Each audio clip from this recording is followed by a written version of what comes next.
everybody. If you've been following me for a while, then you may know that I worked, past tense, worked for an airline at a major hub airport. I've posted 2 videos about my experience on my channel thus far, and since posting those, I have gotten so many questions about the nitty-gritty details of what exactly I did at the airport. And instead of continuing to answer them individually like I have been doing, I'm swapping methods and I'm just gonna make an entire video for everyone to view. So then when people ask, I can just direct them to this video. Genius! Never been done before, I'm sure. Now, if you have any specific questions about the hiring process, definitely check out this video. I give a pretty detailed account on my hiring experience. Might vary from airline to airline, position to position. Just swing on over, check that video out, and see if that answers any questions that you might have. Okay, so on to the questions. Where do you find job listings for airlines? Super easy. Seems a little bit obvious, but you know, you never know. Airline websites. I religiously would cycle through websites twice a month to see if there were any openings opening up at my nearest airport. Sometimes, especially right before peak seasons, you might find mass listings on job sites like Indeed or Monster. But yeah, definitely check their websites. Why do you need a driver's license for working for an airline? To be honest, I don't really know the correct answer to this question.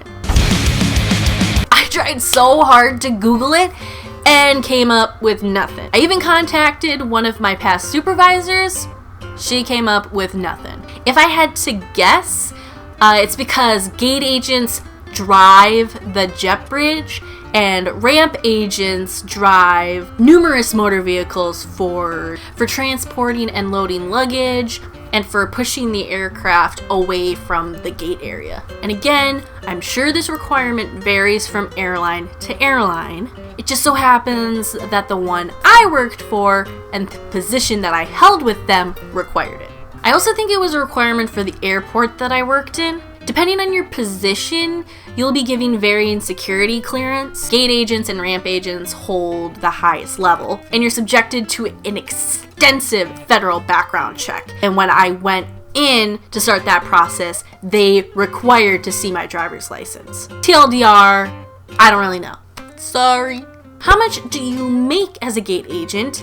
/ is there any opportunities to move up in positions? This is a pretty common question I get.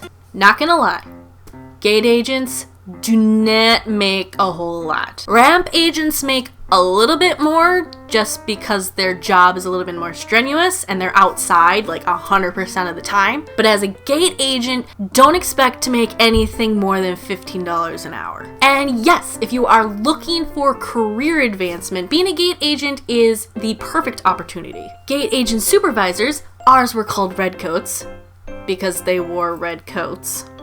Wow, imaginative. Make a little bit more money an hour, but the hours they work are ridiculous. They are the first ones to arrive and the last ones to leave. So expect to be there at 2 or 3 a.m. in the morning either way. But being a gate agent is also just a really great way to get into the world of aviation in general. So many of my friends have transferred into other aviation type jobs. Several of my friends have gone on to become flight attendants. I even know someone who started off as a gate agent and now works in the operations tower. It'll definitely give you the experience you need for more advanced positions. What is a ready reserve position? Ready reserve is a step below part-time. You typically work about once or twice a week and are on call if someone calls in sick or they're on vacation. This is great for those of you who are retired and just want the job strictly for the flying perks. What hours do you typically work as a gate agent?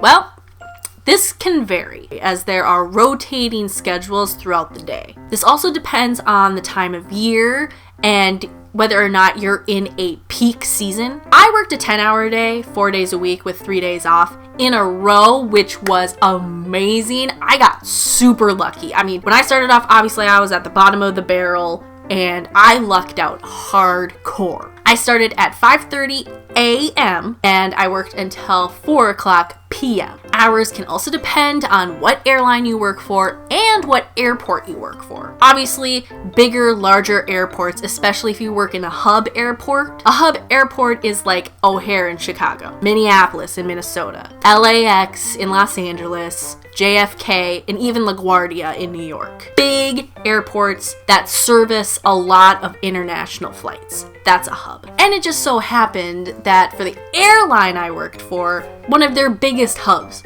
was the Minneapolis airport. Yeah, I worked at the Minneapolis airport. Okay, I'll just say it. Shout out to MSP. Bigger airports usually have earlier and later flights. Smaller airports don't. Do you work at one airport?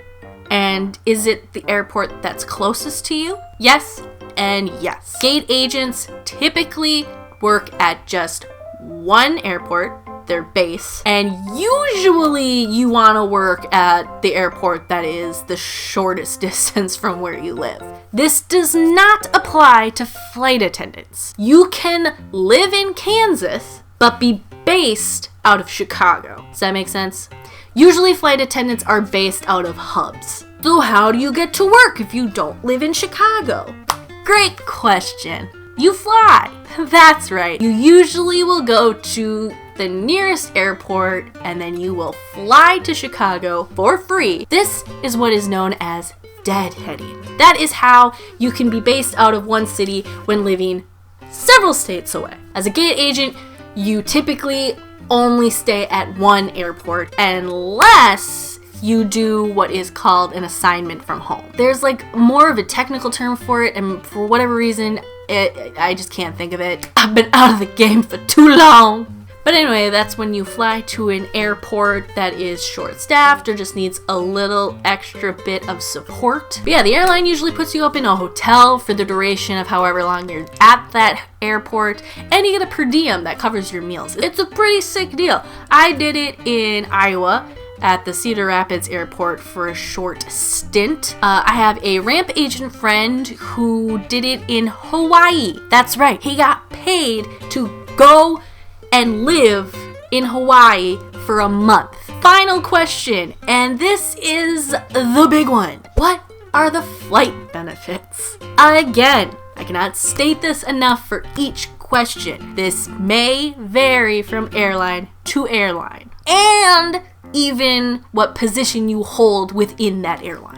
But for me, I just had to pay the taxes for any given flight. For example, Chicago would be around like $15 or $20 round trip. I know, insanely cheap. Paris is about 40, 50, like higher maybe. You're not going to be spending more than $100. London is expensive simply for the fact that London taxes are expensive. Yeah, let's just say it's generally cheap as fuck. Well, those are pretty much the most common questions that come my way. If you come up with any really obscure questions, please feel free to leave them in the comments below, and I will try and answer them to the best of my abilities.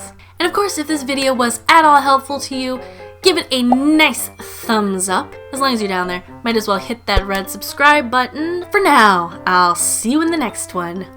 Bye!